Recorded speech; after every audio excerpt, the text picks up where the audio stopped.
Matilda by Roald Dahl. Chapter 18. The Names. "Miss Trunchbull!"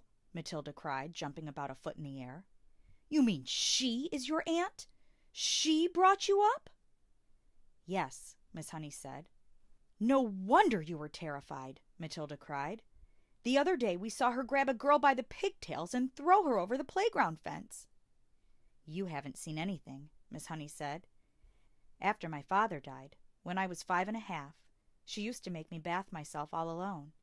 And if she came up and thought I hadn't washed properly, she would push my head under the water and hold it there. But don't get me started on what she used to do.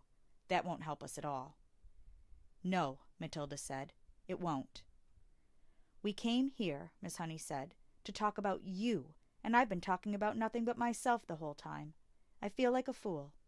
I am much more interested in just how much you can do with those amazing eyes of yours." "I can move things," Matilda said. "I know I can. I can push things over." "How would you like it," Miss Honey said, "if we made some very cautious experiments to see just how much you can move and push?" "Quite surprisingly," Matilda said. "If you don't mind, Miss Honey, I think I would rather not. I want to go home now and think about all the things I've heard this afternoon." Miss Honey stood up at once. "Of course," she said, "I have kept you here far too long. Your mother will be starting to worry." "She never does that," Matilda said, smiling. "But I would like to go home now, please, if you don't mind." "Come along, then," Miss Honey said. "I'm sorry I gave you such a rotten tea." "You didn't at all," Matilda said. "I loved it." The two of them walked all the way to Matilda's house in complete silence. Miss Honey sensed that Matilda wanted it that way.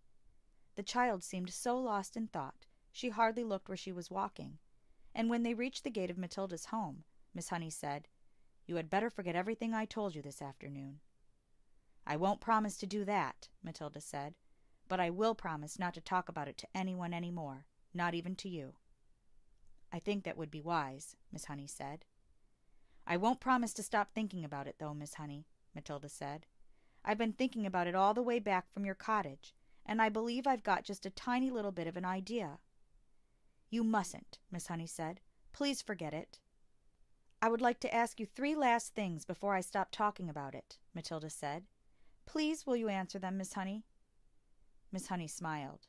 It was extraordinary, she told herself, how this little snippet of a girl seemed suddenly to be taking charge of her problems, and with such authority, too. "Well," she said, "that depends on what the questions are." "The first thing is," Matilda said, "what did Miss Trunchbull call your father when they were around the house at home?" "I'm sure she called him Magnus," Miss Honey said. "That was his first name." "And what did your father call Miss Trunchbull?" "Her name is Agatha," Miss Honey said. "That's what he would have called her." "And lastly," Matilda said, "what did your father and Miss Trunchbull call you around the house?" "They called me Jenny," Miss Honey said. Matilda pondered these answers very carefully. "Let me make sure I've got them right," she said. "In the house at home, your father was Magnus, Miss Trunchbull was Agatha, and you were Jenny. Am I right?" "That is correct," Miss Honey said. "Thank you," Matilda said. "And now I won't mention the subject any more." Miss Honey wondered what on earth was going on in the mind of this child. "Don't do anything silly," she said. Matilda laughed and turned away and ran up the path to her front door, calling out as she went, "Goodbye, Miss Honey. Thank you so much for the tea."